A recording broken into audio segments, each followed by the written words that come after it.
I am gaming. I am gaming. I am gaming podcast.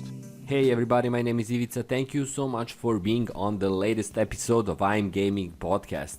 This is a podcast about the video game industry, entrepreneurship, gaming nostalgia, and many more cool things I find to be in the same realm of business and creative ventures.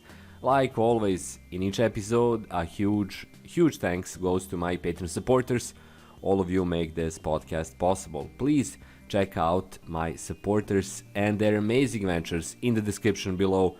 That will take you to their YouTube channels, Twitch streams, NFTs, and many more cool things that you should definitely give a look at.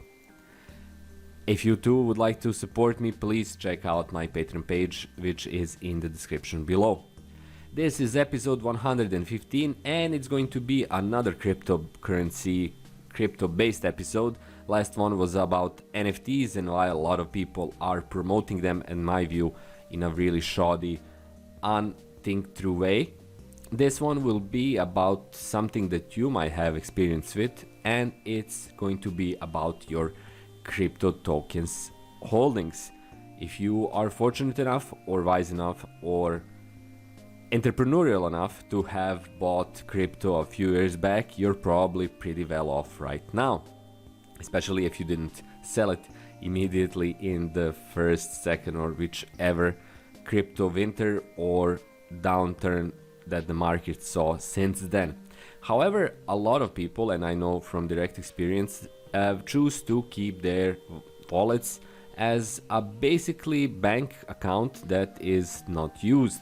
So their crypto tokens simply sit in their wallets and they're there, which is good. And that's a possibility, but I would like just to kind of underline the idea that they don't have to sit there. There are means and ways how you can invest them and turn them into a ongoing passive source of income.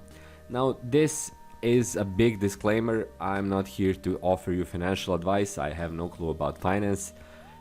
Everything I know from direct experience, but this is, in my view, pretty important because even investing in really minuscule returns, for example, if you choose Binance and one of their earn programs, which is basically allowing you to gain interest on your crypto holdings, you get something like 5% annually. That's not a lot of money, that's not a lot of tokens that you get in return. And there are risks involved, of course, not in the sense that your savings can go away for some reason, but risks from things like hacking attacks or misuse of funds or a range of other issues.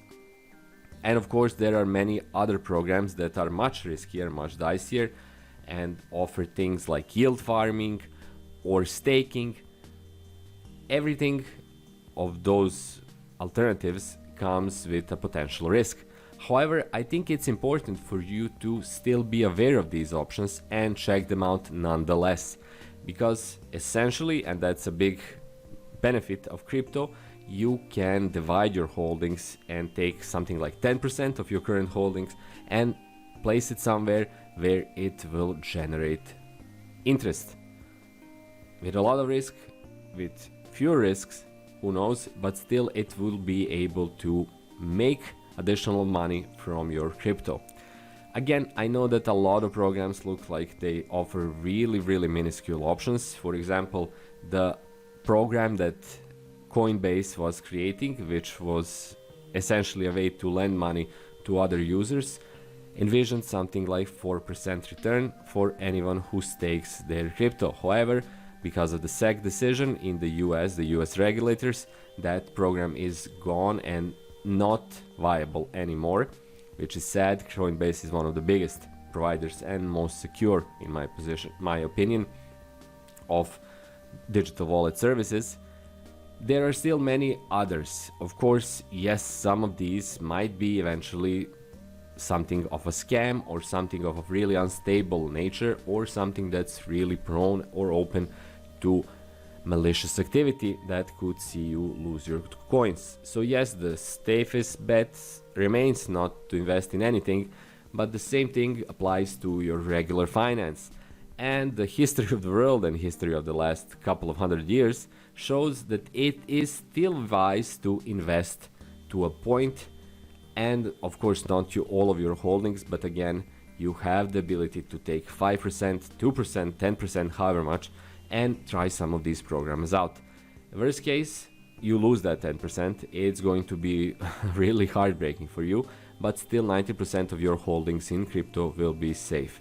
However, that doesn't happen, you'll be able to generate interest and make your crypto work for you, which is a pretty cool option, having in mind that the whole field is growing and a couple of bucks or a couple of $100 today in crypto could be who knows how much in 2 or 3 years. So when it comes to these investment programs, it's also useful to think a long term, really long term, where just a few cents per day from, let's say, Binance savings program could end up looking pretty differently in a couple of years from now. So think about that.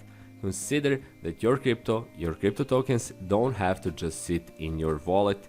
There are other options, of course, not for all of them, and of course not all options are good, but it's 2022, you should still consider at least getting informed about so many different ways of you actually earning an interest from your crypto holdings.